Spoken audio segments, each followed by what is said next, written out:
અમદાવાદમાં ડમ્પર ચાલકો બેફામ બન્યા છે। નંબર પ્લેટની ટ્રકની અંદર બેફામ રાખીને ડમ્પર ચલાવ્યું હતું। સોલા બ્રિજ પર બેફામ ડમ્પરનો વિડીયો સામે આવ્યો છે। લાયસન્સ અને નંબર પ્લેટ વગર ચાલતા ડમ્પર જોખમરૂપ સાબિત થાય છે। GJ06AZ9111 નંબરનો આ ડમ્પર હતું, જેનો વિડીયો વાયરલ થયો છે। બીજાનું લાયસન્સ બતાવી ડમ્પર ચલાવાય છે।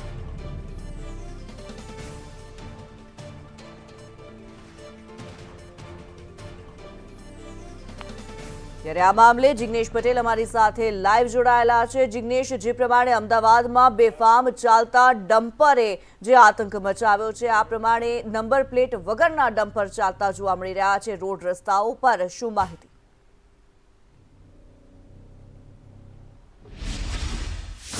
लाइसेंस निकाल, लाइसेंस है साथ में, निकाल लाइसेंस निकाल।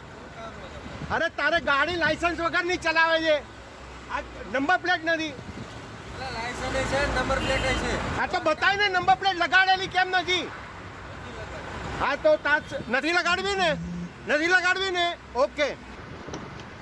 કઈ સાઈડ ઉપરથી માટી લઈને આવ્યો? ચાવી કેમ લેવો? તો પહેલા ફોન બંધ કર, લાયસન્સ બતાય, નંબર પ્લેટ બતાય, નંબર પ્લેટ બતાય। હું ભારતનો નાગરિક છું, તું કોણ? લાયસન્સ બતાય, છે લાયસન્સ बताए, लाइसेंस फोटो पाड़वा दे। ये 06AZ9111 नंबर क्या है, प्लेट क्या है? પ્લેટ અંદર હોય। क्या है अंदर ना होय? અને જન્મ તારીખ શું છે? હવે સાહેબ એવું કાંઈ થોડું તારી પોતાની જન્મ તારીખ પૂછું છું। મને એવું બીજી ના ખબર હોય, અમે કાંઈ ભણેલા ન હોય સાહેબ। તો ગાડી ચલાવતા આવડે તમને? ગાડી ચલાવો ભણેલા ના હોય એટલે ગાડી ચલાવવા એવું? તમે એ ચાલ રોડ લાવો, ગાડી મૂકી દે ને, કે પોલીસને ચાવી આપું છું તારી। ચાલ હા વાંધો નહીં, રોડ તારી ચાવી લઈ લે મારી જોડે, વાંધો નહીં, જવા મારી દો। જોડે પોલીસ સ્ટેશન ચાલ, ત્યાં ચાવી આપું છું। ચાલ ચાલ હાલ, ગાડી બંધ કર ગાડી। હા પણ ગાડી ગાડી- અહીંયા નો બંધ કરવાની હોય ને તમે અરે અહીંયા જ બંધ થશે, લાયસન્સ વગર ગાડી નહીં ખસે। અરે લાયસન્સ તો દેખાડ્યું તમને।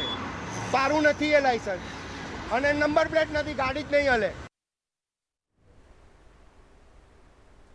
જિગ્નેશ પટેલ અમારી સાથે ન્યૂઝ રૂમથી જોડાયેલા છે। જિગ્નેશ, આપની પાસેથી જાણવા માંગીશું, બેફામ ચાલતા ડમ્પરો સામે આવી રહ્યા છે। અમદાવાદની અંદર રોડ રસ્તાઓ પર નિયમોના ધજાગરા ઉડતા જોવા મળી રહ્યા છે, શું માહિતી આ મામલે? આવે કે બનાવ છે કે અમદાવાદના એસજી હાઈવે પર આવેલા સોલા ઓવરબ્રિજ પરનો છે, કે જ્યાં વહેલી સવારે 7 વાગ્યાના અરસામાં એક ડમ્પર બેફામ રીતે ચાલતું હતું અને એક જાગૃત નાગરિકે તેનો વિડીયો બનાવ્યો। જ્યારે ડ્રાઈવરની પૂછપરછ કરવામાં આવી ત્યારે સામે આવ્યું કે તેની પાસેથી જે બિલ્ટી મળી આવી, એટલે કે જે રેતી લઈ જવાનું જે પરવાનો મળ્યો હતો તેમાં યસ નામ હતું, પરંતુ જ્યારે ડ્રાઈવરને પૂછવામાં આવ્યું ત્યારે તેને પોતાનું નામ સુરેશ બતાવ્યું હતું, અને જ્યારે તેને લાયસન્સ બતાવ્યું ફોટાવાળું ત્યારે તે રમેશભાઈના નામનું હતું। એટલે કે જે યુવક છે તેને પોતાની પાસે લાયસન્સ ન હોવાનું તેને સ્વીકાર કર્યો હતો। લાયસન્સની વિગતો પણ તેની પાસે નહોતી।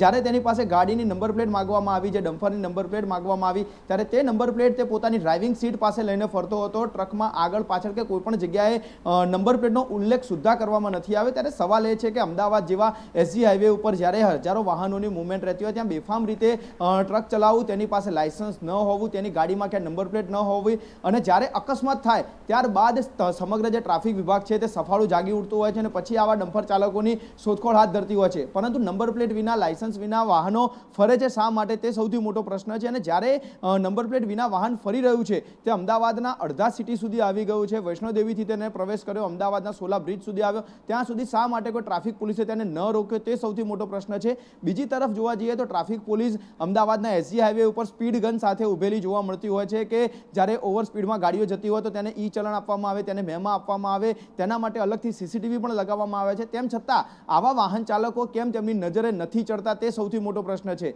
બીજી તરફ જોવા જઈએ તો જ્યારે પણ અકસ્માતો થયા છે ડમ્પર ચાલકની અડફેટે અથવા તો અન્ય કોઈ ગંભીર રીતે, ત્યારે અમદાવાદની અંદર માત્ર પહેલા 4 મહિનામાં 108 લોકોના અકસ્માતમાં મૃત્યુ નિપજ્યા છે।